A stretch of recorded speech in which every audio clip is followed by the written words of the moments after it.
So what are we going to do? What are we going to do here? We've got this big spike in oil prices, and we don't want to ramp up production because, after all, that might piss off Greta Thunberg, and she'll be very disappointed in you. I'm so disappointed, you adults. You're the worst. I want my pony, and I want it now. And Joe Biden's like, I'll give you your pony if you let me smell your hair. Okay. So what's our solution? Why don't we go to Nicolas Maduro and ask him for oil? This is our actual dumbass solution. I'm not kidding. I'm not kidding you. According to Antonio Maria Delgado and Michael Wilner, writing for the Miami Herald, a surprise effort by the Biden administration to forge a deal with Venezuela's Nicolas Maduro and to restore the flow of Venezuelan oil into U.S. ports might be welcomed by many U.S. motorists struggling with soaring prices amid the invasion of Ukraine. So just to get this straight, we're going to go to the guy whose people are eating dogs in the streets because they nationalized the oil industry and then inflated the currency and destroyed the economy, and have refused to hold a decent election. The United States, since 2019, by the way, has not recognized Nicolas Maduro as the leader of Venezuela. They've recognized Juan Guaido, who is the opposition leader over there, as the legitimate leader of Venezuela. Now we're going to go back to Maduro, and we are going to give him money for his oil so that he can then funnel that to places like Cuba to continue the repression. It's going to be great, guys. Again, remember, Russia, Russian invasions of foreign countries are powered by Western expenditures on Russian oil and natural gas. So our plan is to substitute for Russian oil and natural gas with Venezuelan oil and natural gas. My God, if North Korea had oil and natural gas, maybe we'd go to them. Are there any other horrible regimes we could go to instead of just drilling? Instead of just letting fracking leases happen? Instead of just opening pipelines? This is absurd. By the way, it's even more absurd given the fact that Venezuela's output is fractional. Venezuela destroyed its own oil industry. Venezuela is one of the most oil-rich places on planet Earth. They don't even produce it anymore because they suck so much at it.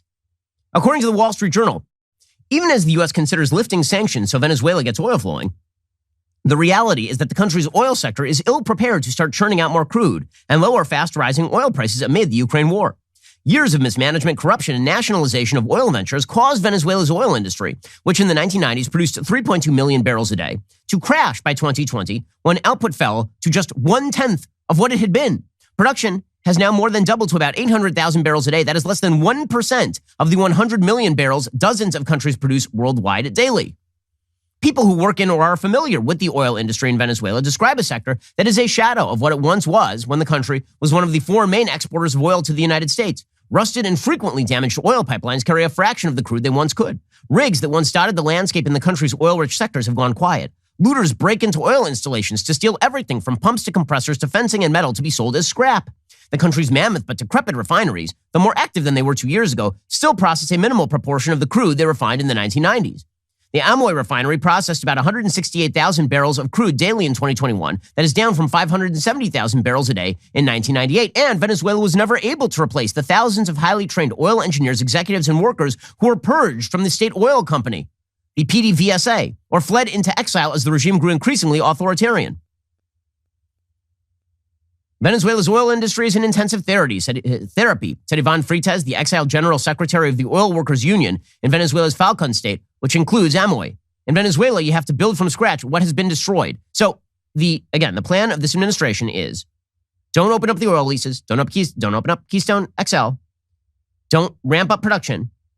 Again, the way you would in a war, don't do any of those things. Instead, go to one of the world's worst authoritarian dictatorship and ask them if you could borrow their rusting oil infrastructure and if they could possibly ramp up production so we can fund them. By the way, Venezuela is allied with Russia.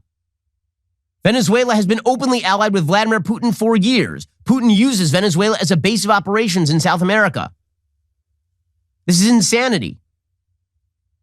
Aides of Juan Guaido, the leader of the Venezuelan opposition, were informed of the meeting at the last minute. A high-ranking member of Guaido's team told the Miami Herald, "It's foolish to think Maduro will quit Russia when a great deal of the corruption funds have been deposited in Russia. And when Russia, furthermore, is its greatest ally. This is a mistake. To buy oil from Maduro is the same as buying oil from Putin." It's unreal. And just to make things absolutely clear, we are also now making overtures to Iran, of course. So the Biden administration, which is supposedly at economic war with Russia, is currently negotiating using Russia with Iran, presumably to bring Iran into the world economy. Now, Bringing Iran into the world economy is designed to achieve what? It's not going to moderate the regime. What is it designed to achieve? It's designed to bring more oil online, more natural gas online, because Iran is an oil and gas-rich region. So Jen Psaki is forced into the bizarre position of saying that while we are sanctioning Russia and punishing Russia and at economic war with Russia and shipping military material into Ukraine to fight Russia, it's no biggie that we're using Russia to negotiate with the Iranians. Here was Jen Psaki yesterday. I don't think anyone believes it's in their interest for Iran to acquire a nuclear weapon, and that is how we're approaching these negotiations and discussions. And certainly, as the Secretary of State said just yesterday, we don't believe that the sanctions on them have anything to do with that shared goal. It's just incredible. It's just incredible. So, again, we decided that we were so ensconced in the green way of thinking and using our imagination. Like Kamala Harris, their imagination.